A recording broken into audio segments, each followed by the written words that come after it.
Hi, Paul Harris with Aurora Multimedia at InfoComm 2026, and I'm here to show you our latest updates to our VPX 1 gig AV over IP line.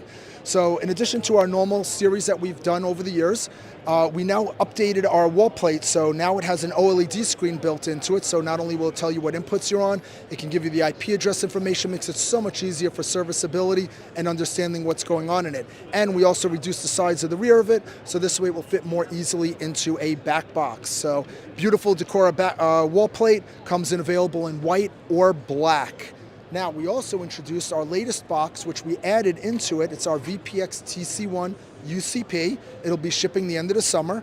And we added 2 USB-C ports with DisplayPort inputs, as well as the 2 HDMIs and an extra LAN port. But what's different about this is, with PoE++, I can give it 60 watts charging and 15 watts, or put the 15 watts on the LAN port. Yes, the LAN port will supply power too. If you use our USB 240 watt supply, then we could deliver 15 watts, 100 watts, and 100 watts all on this unit of powering remote laptops, as well as giving you the inputs on it. It does all the same great capabilities as the VPX Pro, the video wall features, the regular features, the seamless switching, the built-in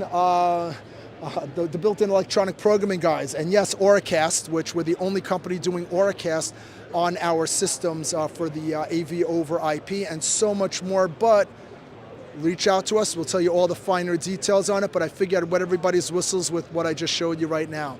So if you want more information, auroramm.com, and thank you for your time.